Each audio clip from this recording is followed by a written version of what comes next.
It started like any other quiet evening in our small neighborhood, the kind where you hear dogs barking in the distance and the scent of someone grilling carries across fences. My husband had told me he'd be working late, again. Lately, it felt like he lived more at his office than at home. And somewhere along the way, in the silence he left behind, I started to notice someone else, our neighbor, Matt. He wasn't just the guy next door anymore. He had this charm, this calm presence that felt oddly comforting, especially on nights when I felt invisible. I never imagined things would go this far. It started innocently, quick chats by the mailbox, small favors exchanged, then longer conversations while our spouses were busy. At first, I convinced myself we were just being friendly. But sometimes, friendly becomes dangerous when you're lonely. I think deep down, I knew I was crossing a line, but it was like I couldn't stop myself. It was like waking up in someone else's life, only it was mine, spiraling quietly behind closed doors. That night, the air was heavy and the sky was fading into deep gray. Matt came over to borrow something, I don't even remember what now. One thing led to another, and before I could fully process what was happening, I found myself in a moment that wasn't just wrong, it was risky. My heart was racing, and yet, there was a part of me that didn't care. I should have known better. I should have stopped. But when you feel unwanted for so long, even a little attention feels like a lifeline.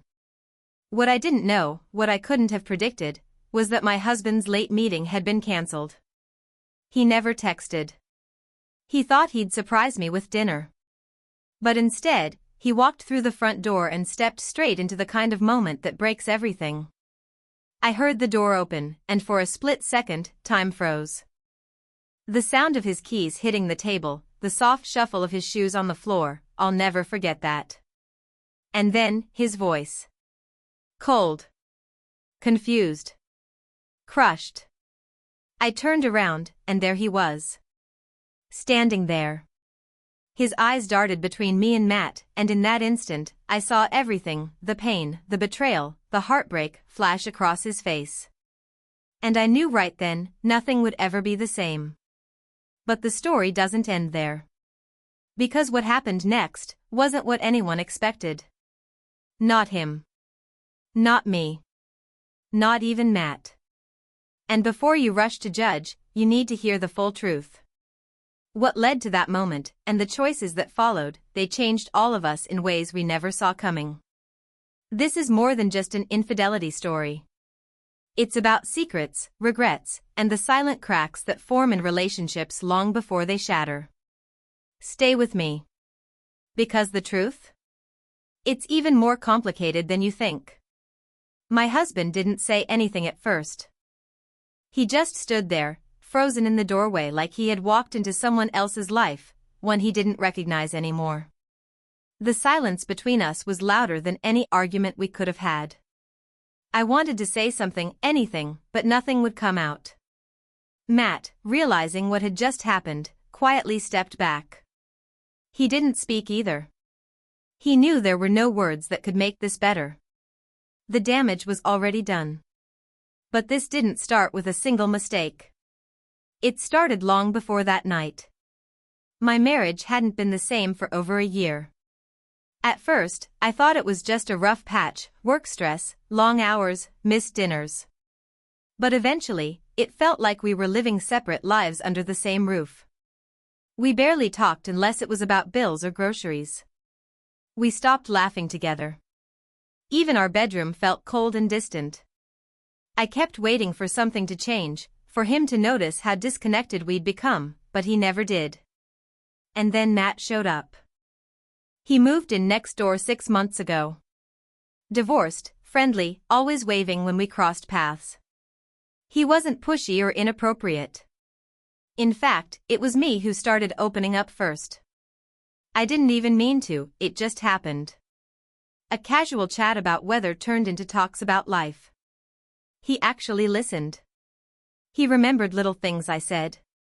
And that kind of attention, the kind I hadn't felt in so long, it made me feel seen again. I'm not saying that excuses what I did. It doesn't.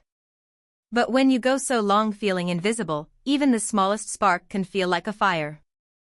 I didn't plan for it to happen. I didn't wake up one day and decide to betray my husband. It was slow, quiet, and messy. And then, all at once, it was too much to hide.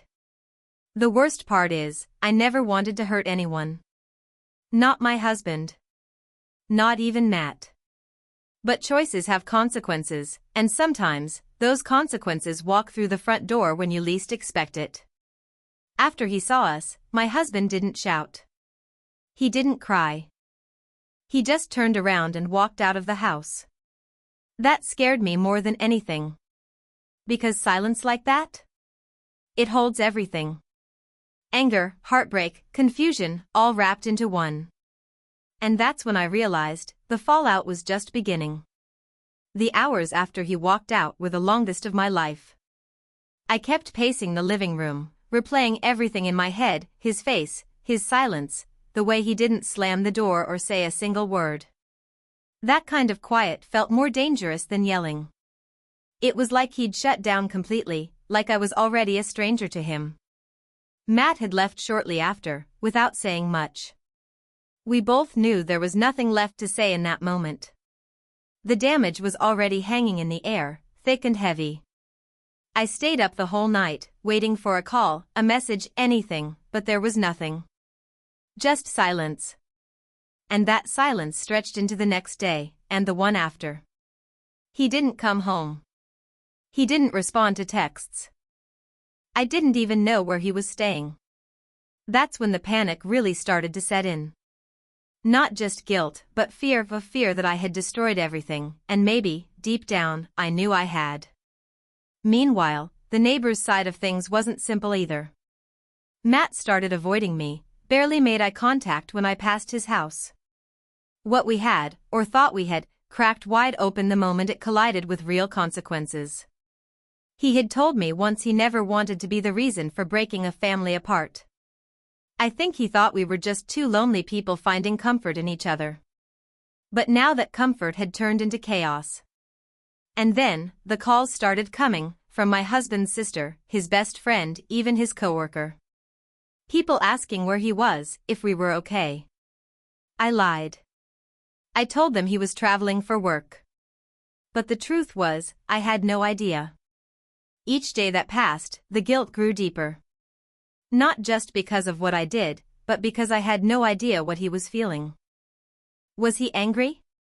Heartbroken? Planning to leave for good? I started remembering little things, the way he used to look at me years ago, how he'd try to make me laugh even after long days at work. Somewhere along the way, we lost each other. I blamed him for being distant. But maybe I never told him how lonely I really felt. Maybe we both stopped trying without realizing it. But now it was too late for maybes. Because whatever came next, it wasn't going to be simple. And the more I waited, the more I feared the truth he was holding back. 3 days passed. Then 4. No word from him. The house felt colder with every hour. I started sleeping on the couch, not because I couldn't sleep in our bed, but because I didn't want to. I couldn't bear the quiet of that room. It still smelled like him, his cologne, his shampoo. It made everything worse. I kept checking my phone every few minutes, even though I knew he wasn't going to call. My chest ached constantly, like I was holding my breath and couldn't let it out. Then, out of nowhere, I got a message.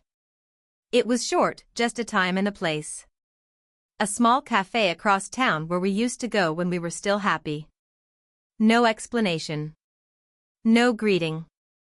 Just, tomorrow. 5 p.m., Café Marlowe. My hands were shaking when I read it. I didn't even know if I should go. But deep down, I knew I had to. Maybe this was my only chance to explain, or maybe it was the start of something worse.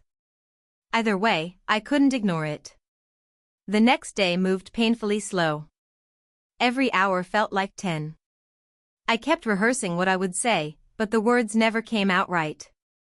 What could I possibly say to fix what I broke? I tried to remember when things really started to fall apart, Was it after we lost the baby?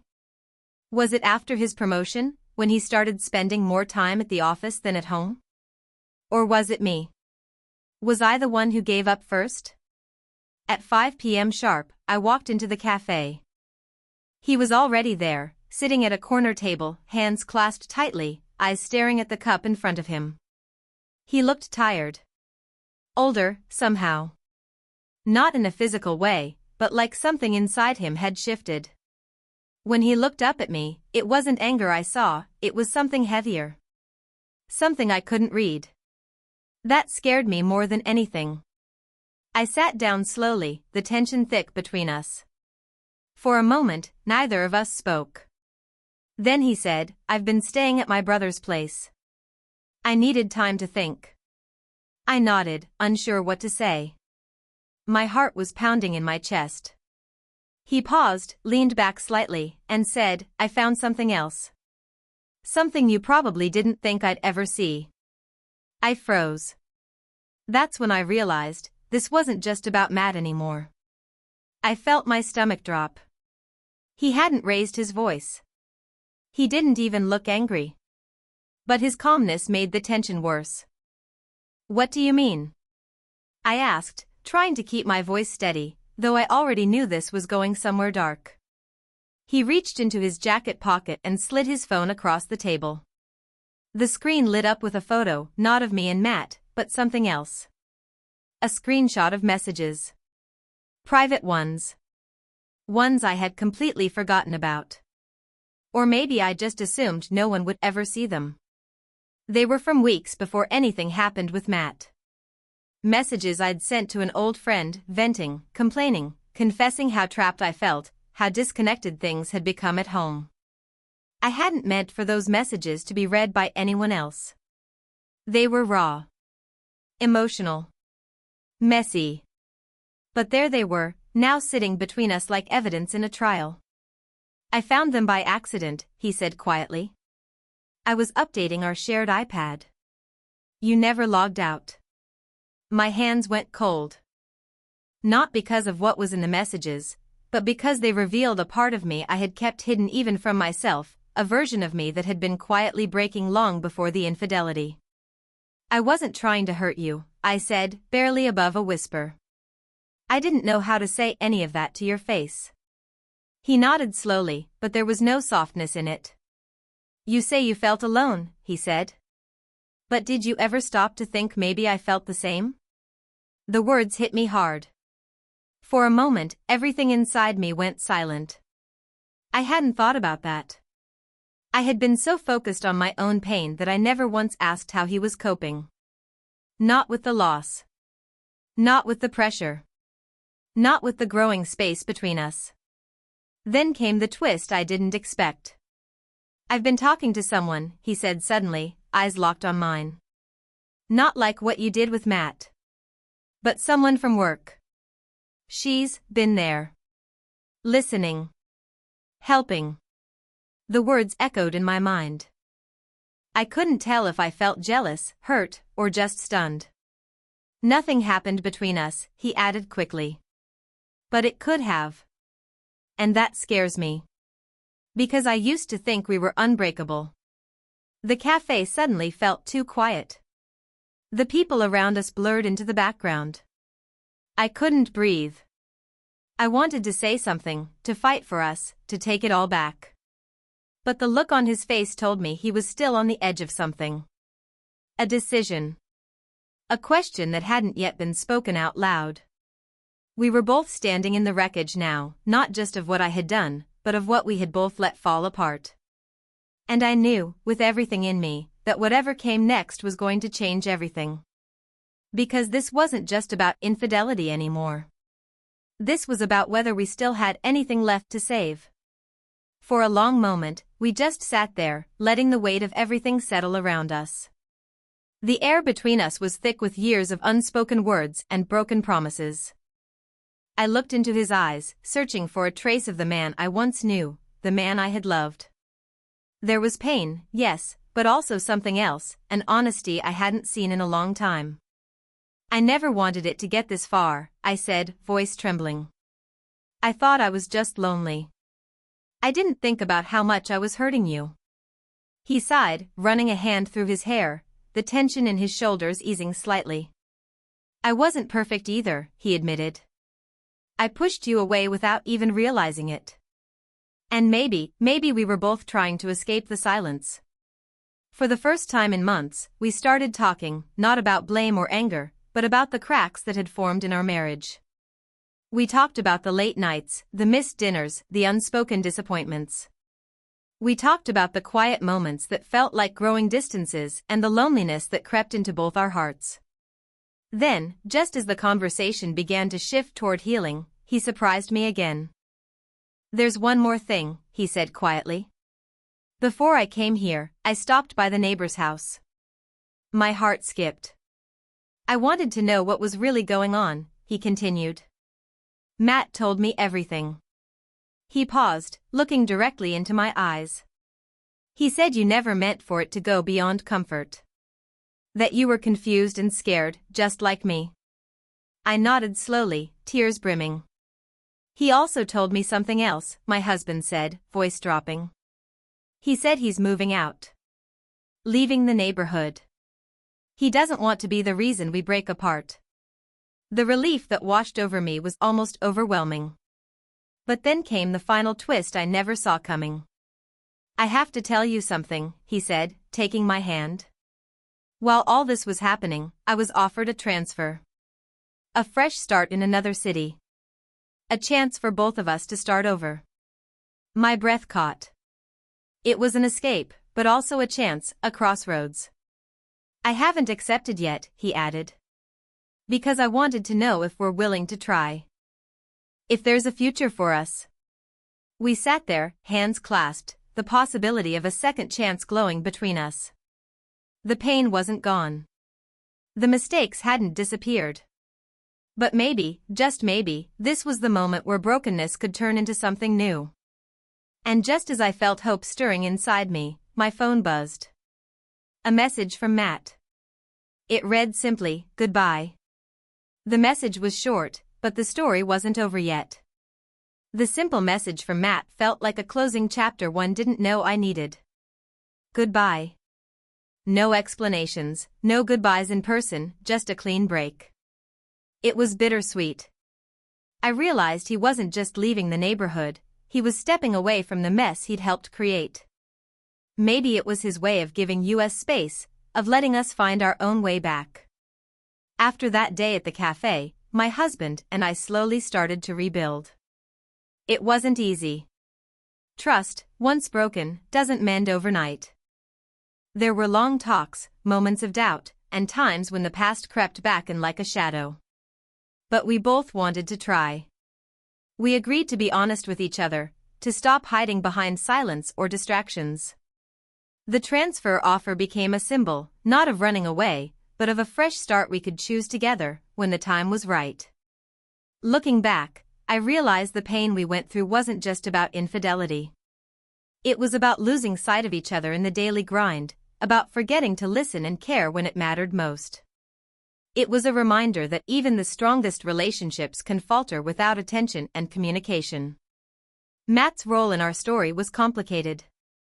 He was a neighbor, a friend, a mistake, but also a mirror showing me what I was missing. His departure was a painful but necessary part of healing. Sometimes, the hardest thing to do is let go of the people who help you see what you need to change. Now, months later, my husband and I are still working on us. It's a process, with no perfect ending, but with hope that comes from facing the truth. We're learning to be present again, to value the little moments that once slipped by unnoticed. If there's one thing I want anyone watching this story to take away, it's this: no relationship is perfect, and no one is without fault. But when mistakes happen, it's what you do next that defines the future. Pain can be a teacher, if you let it. And sometimes, the hardest moments open the door to the strongest growth. So if you're watching and feeling lost or broken, remember, healing isn't linear, and forgiveness is a choice, not a feeling. Take your time, be honest with yourself and those you love, and know that even after the darkest storms, there can be light. Thank you for listening to my story. If you've experienced something similar or have thoughts to share, please comment below. Your story matters. 22.